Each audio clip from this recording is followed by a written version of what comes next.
Hi students, this is Miss Collins here. It's been a while. I hope that you are doing great. I just wanted to jump on here really quick and give you a little intro about our next unit because we are done with the Civil War, we are done with Reconstruction, and we're actually entering our last unit for the school year. And it's kind of bittersweet because I like this unit. There's some really interesting topics we cover, but then at the same time, it's like the end of the school year, and this is when we're going to say goodbye.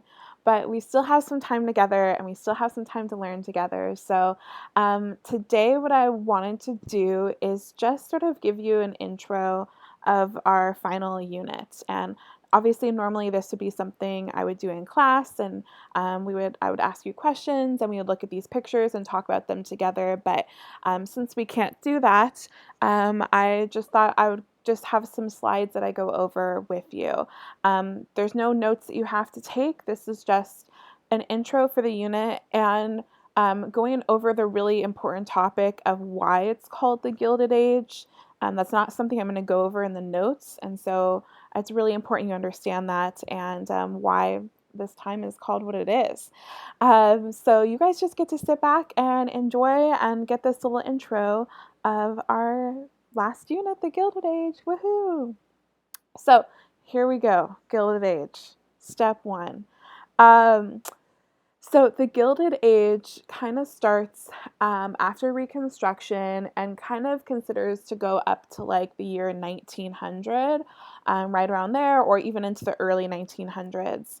And the name the Gilded Age was actually given by Mark Twain. And I'll explain that right now, and I'll come back to this in a second. So, this is where I would normally be like, does anybody know what it means if an item is gilded? And, you know, maybe somebody will try and Google it really quick on their computer, be like, I know, Miss Collins. But if you do know, excellent job. I'll pretend like you answered the question and I said, great job. But if you don't know, so you could look around your room, look around your house. Is there anything in your house that's like colored like gold, like it looks golden? Like I put a picture of a golden apple because I have a golden apple on my desk at work. And so I thought some of you may have seen that. But you can look around and see if anything in your house is gold. Now that item that's gold, if you have it, if not, you can just look at the apple. Is that item made of solid gold? Because if it is, it's really valuable. You probably shouldn't be touching it. But it's probably not. What it probably is it's probably gilded. And what that means is it's a regular item that's just covered in a thin layer of like gold or gold coloring. So it looks really valuable on the outside, but inside, it's just an apple, right? Or it's just whatever your item is. So to gild something, right, gilding an item just means to cover it in a thin layer of gold. So it makes the item look really valuable, but in reality, it's just a regular item, and there's actually something deeper hiding below that. That's why this time is called the Gilded Age, because on the outside, it looks really shiny and fancy, and everybody's rich and doing great and having the best time ever. But in reality, underneath, we're going to see a new wave of immigrants coming to the US and living in some of the worst and poor conditions in our country, and that there's just not resources there to help them. And people are living really, really poor. And children, too, especially. We'll talk more about children and their role in the Gilded Age. So that's why it's not called the Gilded Age. You're going to see some of the richest Americans in history that were alive during this time and made all their money during this time. And then you're going to see that the majority of Americans are actually struggling and poor. So it's called the Gilded Age. Looks fancy on the outside, not so great on the inside. It was nicknamed by Mark Twain, who's a famous American author. During this time, you're going to see increased industrialization. So that means like more factories, including, we'll talk about the slaughterhouses.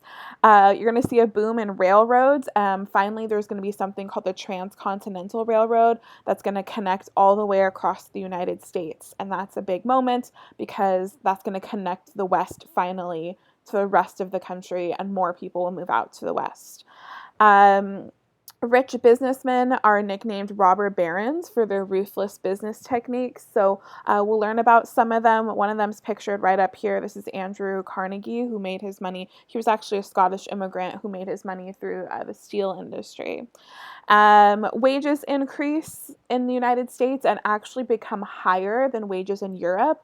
And that's why so many people are going to come to the United States, because wages, meaning like you could be paid more money. So you could be a like coal miner back in England and you're making, $9 a week, or you could come to the United States and make like $15 a week. That's a lot back then, actually. So my numbers are probably wrong, but it just meant that they could make more money in the United States for doing the exact same job. So a lot of immigrants are going to come to the U.S. just because of that, because of higher wages. And also, obviously, we know of like things going back in their homes and what it's like back in their home countries, and that the U.S. could offer like something new and something different. These cities were not prepared for this growth, and so therefore many immigrants lived in like poverty. They lived really, really poor, and there weren't like laws that protected like tenants, like right, somebody who like rents a house or rents an apartment. Landlords didn't have to like upkeep them. They didn't have to like provide certain amenities, and so they could really just like take advantage of these people. And immigrants lived in these buildings called tenements, and we'll take a look at some of those in some of the pictures coming up. Okay, I already talked about the apple. Something I just thought I'd point out, if you Google the richest Americans of all time, the number one richest American of all time got his money in the Gilded Age, and that's John D. Rockefeller. So in 2018 money, it's estimated he was worth about $257.3 billion, and he got his money through the oil industry. And if you're like, Miss Collins, I have never even heard of this guy. Trust me, you've heard of some of his companies. Have you ever heard of Chevron or Mobil, right? These gas stations, those are all actually part of his larger oil company called Standard Oil, that was broken up by the government, and we'll learn about that later. But you have heard of him, you have heard of his companies, at least likely, you probably have. And so he's still to this day considered the richest American of all time. Second richest American is Cornelius Vanderbilt, who also got rich in the Gilded Age, and he earned his money through shipping. So I just like to point that out, that the two richest Americans of all time are from the Gilded Age. So on the list, at number 4 is one you may have heard of, Jeff Bezos, who is the guy that started Amazon. And actually number 5 is someone we learned about like way back early on in this school year. He made his money through the fur trading industry. But we talked about him, John Jacob Astor, actually a long time ago, right? He would hire like mountain men, and they would go out and trap furs and sell them. And anyways, so I just like to point out this list of the top 5 richest Americans, and 2 of them are from the Gilded Age. So that's kind of something to think about as we go forward.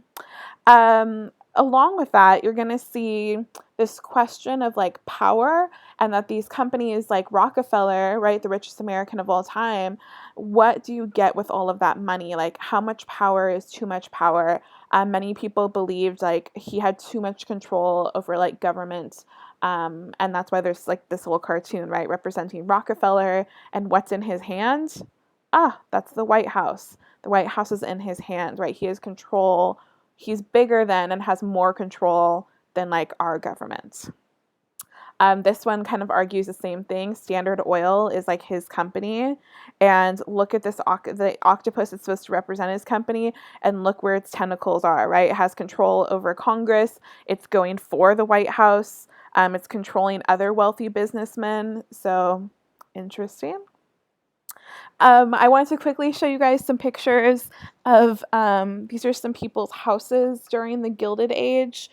We had Rockefeller, this is Vanderbilt, but you're just seeing like really big mansions. Um, maybe nowadays you guys might be like, oh, that's not that fancy. It was really fancy, let me tell you. And I like to point those out because then we're going to see how are other people living. How does the other half live? Oh, that was a perfect little tie-in right there. So this guy named Jacob Riis, he was a photographer, and he was like upset by like how people were so wealthy, and then this other half of America was living so poor, and like those rich Americans had no idea what it was like for the poor Americans. And so he picked up his camera, he went into like these places where immigrants lived and took pictures, and he published them in this book called How the Other Half Lives. And it became really popular, and people started to look at the pictures and they're like, wow, like this is not okay. Like we need to do something about this and change it. And so after the Gilded Age, the next time period is called the Progressive Era. And that's where you're going to see a lot of changes in our government and creating different like agencies to help people and help people get off their feet when they come to the United States. So these are some pictures of, these are the packing houses. We'll talk more about those later. You're going to see lots of children still working in factories. Right now, you guys might be thinking, hey, Miss Collins, that sounds better than being stuck at home. But let me remind you, factory life is not all it's chalked up to be when your hand gets stuck in a machine and it gets chopped off. Or you're a little kid and you're working 14 hours a day, working in a coal mine or whatever job it is that you have. You're a 5-year-old little kid who goes out every day to sell newspapers, and you're not just doing this for fun, and you're not just doing this so it's your money to keep, right? This money is going back to your parents so they could at least like get food on the table. So you could have some bread and soup for dinner, right? That's why they're doing these jobs. So these buildings are supposed to represent tenements. They're basically like giant apartment buildings where immigrants often lived, because the rent would be cheaper. This is another example of a tenement house, but they were not like kept well. Like I was saying before, the landlords didn't have to like upkeep them.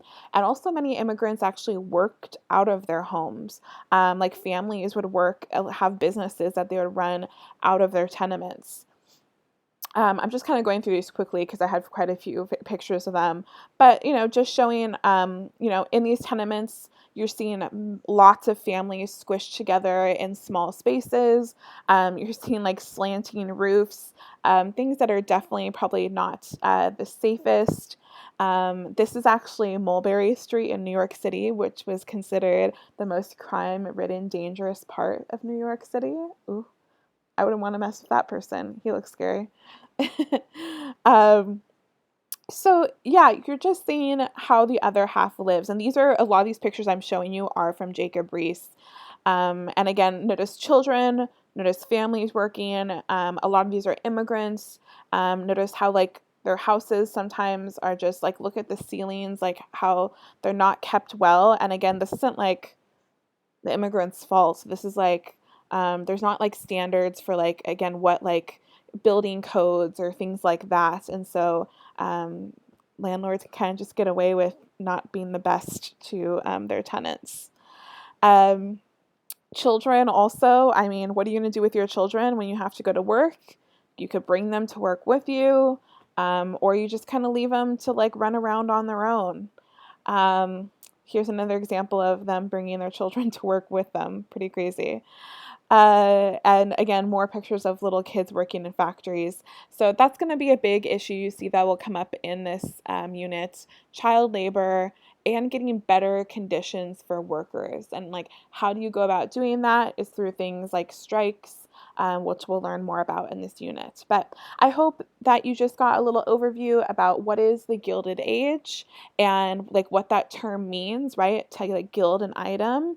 And then also hopefully you guys saw some pictures here to give you just a little like snapshot, a little preview of what's to come in this unit. You're going to see that we're going to talk about some really rich Americans. We're going to talk about people moving west and like railroads developing. And we're also going to talk about a new wave of immigrants and what they're experiencing as they are coming here to the United States. And we kind of end with getting into some people who are going to try and help and try to help the situation. So that's it for today. I hope you guys are staying sane and healthy. And I miss you all so much. And I really cannot wait to see you again. So it was good to have this little chat, a one-way conversation. And I'll see you later. Bye.